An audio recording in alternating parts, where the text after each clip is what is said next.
নমস্কার। আজকে বৃহস্পতিবারের একটা নতুন সকাল। আমার নতুন একটা ব্লগে সবাইকে জানাই স্বাগত।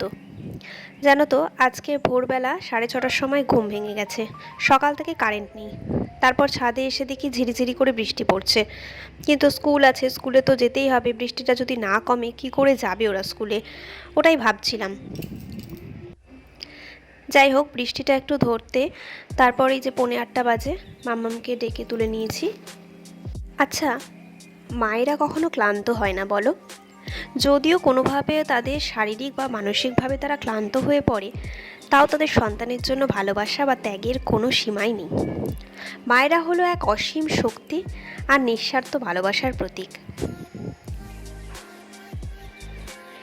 মায়েরা হলো এমন এক শক্তি যার কোনো শেষ নেই। কেন বলছি এই কথাগুলো? দুদিন ধরে আমার প্রচণ্ড শরীরটা খারাপ, প্রচণ্ড গলা ব্যথা, তার সাথে সর্দি আর এত মাথা যন্ত্রণা, একটু জ্বর ভাবও ছিল। কিন্তু কি আর করব, ওই যে আমাদের যে ব্যস্ত রুটিন, সেই রুটিন মাফিক তো আমাদেরকে চলতেই হবে। আমি যদি শুয়ে পড়ি তাহলে আমার সংসারটাও যে শুয়ে পড়বে। যাই হোক, কাল রাতে ওষুধ খেয়েছিলাম, তো তারপর এখন একটুখানি ভালো আছি। আর এই যে মামামকে রেডি করিয়ে ওকে স্কুলে পাঠিয়ে দেব। জানো তো, প্রতিদিনের এই ব্যস্ত রুটিন, একই রুটিন আর যেন ভালো লাগে না। মনে হয় কয়েকটা দিনের জন্য যদি একটু ঘুরতে যেতে পারতাম, একটু শান্তি পেতাম, কিন্তু তা আর হয় কই। এই যে ওরা সব চলে গেছে, তারপর ওদের বাবা ওদেরকে পৌঁছে দিয়ে তারপর বাজারে চলে যাবে। আমি তাই জন্য পরোটাটা বানিয়ে নিচ্ছিলাম, যে এসে রেডি হয়ে খাওয়া দাওয়া করে আবার দোকানে যাবে।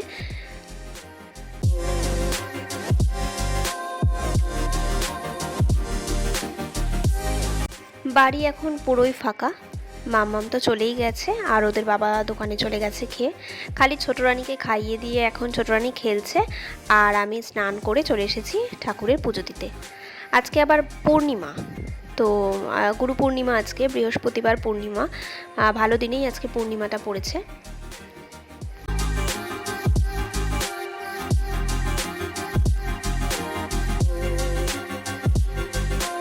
ঠাকুরকে আজকে ভোগ দিয়েছিলাম লাড্ডু। তো ওদের বাবা আবার একটা কাঁঠাল নিয়ে এসেছিলো, তাই ভাবলাম যে আগে ঠাকুরকে ভোগ দিয়ে তারপর না হয় আমরা খাবো।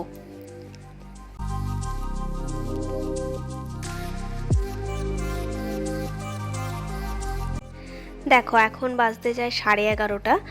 তো আমার তো সকাল থেকে কিছু খাওয়া হয়নি বললে ভুল হবে। আমি একটুখানি ওই যে চা বিস্কুট খেয়েছিলাম, কারণ এত শরীরটা খারাপ।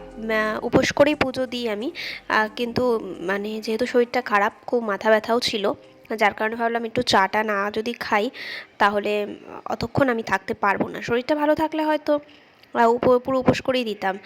যাই হোক, এখানে মাসি এসেছিলো, তো মাসির সঙ্গে কথা বলছিলাম। আমার খাওয়া দাওয়া শেষ হয়ে গেলে তারপর ছোটো রানীকে স্নান করে ফ্রেশ করিয়ে দিলাম। এবার আমাদেরকে তো রান্নাঘরে যেতে হবে, আর অনেকটাই বেলা হয়ে গিয়েছে। আর ওকে আমি খুব একটা বেলা করে স্নান করাই না, মোটামুটি 10টা-11টার মধ্যেই ও স্নান করে নেয়। সকাল সকাল স্নান করার অভ্যাসটা থাকা ভালো, কারণ এরপর স্কুলে যাবে যখন, তখনও তো সকালেই স্নান করতে হবে। আর এই যে এখানে বাজার নিয়ে এসেছিলো, আমি দেখার সময় পাইনি, তো এখন বাজারটা খুলছি, দেখলাম পুঁই শাক নিয়ে এসছে, আলু, কাঁচা লঙ্কা এগুলো ছিল না, বলে দিয়েছিলাম। আর দেখো, আমও নিয়ে এসছে, কাঁঠাল আম দুটোই একসঙ্গে নিয়ে এসছে। ও মা, এখানে আবার পেয়েছে আজকে ইলিশ মাছ। বাহ, অনেকদিন পর ইলিশ মাছ খাবো। এই বর্ষার দিনে ইলিশ খেতে কিন্তু বেশ ভালোই লাগে। পুঁই শাকটাকে কী করবো ভাবতে ভাবতে ভাবলাম যে মাছের তো দুটো মাথা আছে, বড় মাথাটা যেটা সেটা নয় ওর বাবা খাবে, আর ছোট একটা কাটা মতো আছে মাথার, ওই মাথাটা দিয়ে পুঁই শাকটা রান্না করা যাক। জানো তো, ইলিশ মাছ, চিংড়ি মাছ দুটো মাছই খেতে আমার ভীষণ ভালো লাগে, কিন্তু চিংড়িটাকে যেন আমি 100টা বেশি দেবো। তোমরা চিংড়ি না ইলিশ, কোনটা খেতে বেশি পছন্দ করো? আর সেটা আমায় কিন্তু অবশ্যই বলো। আর ওদের বাবা বলছিল যে ইলিশ মাছটাকে একটু সর্ষে দিয়ে রান্না করতে। তা আমি বললাম যে না, আজকে সর্ষে দিয়ে খাবো না, বেগুন আলু দিয়ে পাতলা করে মাছের ঝোল। আর হ্যাঁ, আরেকটা কথা আমাকে বলতে ভুলো না, তোমরা ইলিশটাকে এই বেগুন আলুর পাতলা ঝোল খেতে ভালোবাসো না সর্ষে দিয়ে খেতে ভালোবাসো, মানে সর্ষে ইলিশ? সেটাও কিন্তু কমেন্টে অবশ্যই বলে রেখো।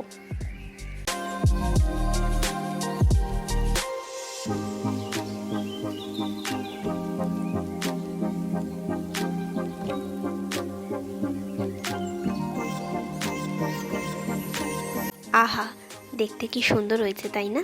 খেতেও কিন্তু দারুণ হয়েছে।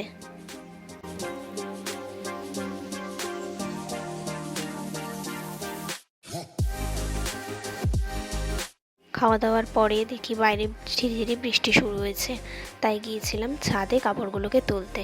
আর ভাবলাম একটুখানি ভিডিও করে নিই।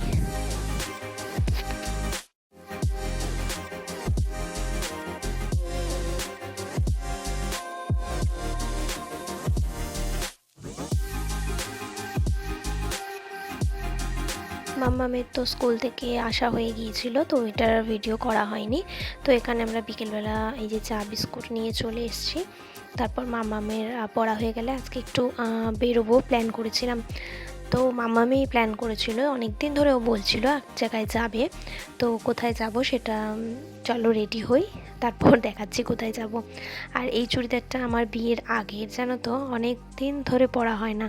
তো ভাবলাম আজকে আলমারি থেকে বের করে আজকে এটাই পরি। আর এই কালারটা এত মিষ্টি কালার, তো এটা আমার একটা পছন্দের চুড়িদার বলতে পারো। প্রায় অনেক বছর বাদে এই চুড়িদারটা আমি পরলাম। আমি না সেভাবে ভালো পোজ দিয়ে ছবি তোলা, ভিডিও এসব কিছুই করতে পারি না। তো যাই হোক, মানে একটু চেষ্টা করলাম মাত্র। এই যে মামামের সেই অনেক দিনের আকাঙ্ক্ষিত জায়গা, আসলে আমাদের রায়গঞ্জে ডমিনোস চালু হয়েছে, অনেক দিনই হয়ে গেছে, কিন্তু ও আমাদের আর যাওয়া হয়ে ওঠেনি। তো মামাম অনেক দিন ধরে বলছিল বলে আজকে ঠিক করেছিলাম যে আমরা আজকে যাব। তো সেই মতো রেডি হয়ে পৌঁছে গিয়েছিলাম, আর এখানে অর্ডার দিয়ে অপেক্ষা করছিলাম আর কিছু ছবি তুলছিলাম।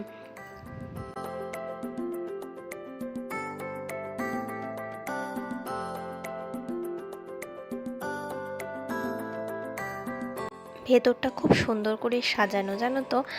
আর ওখানকার পিৎজা নিয়ে তো কোনো কথাই নেই। তো নেক্সট টাইম আবার অন্য কোনো দিন যাওয়ার ইচ্ছে রইল। আর ছোটো রানিও পিৎজা দারুণ এনজয় করেছে। হ্যাঁ, যাই হোক, আজকের ব্লগটা এই পর্যন্তই। দেখা হবে আবার নতুন কোনো ব্লগে। সবাই পাশে থেকো, আর সবাই ভালো থেকো, সুস্থ থেকো। আজকের মতো টাটা।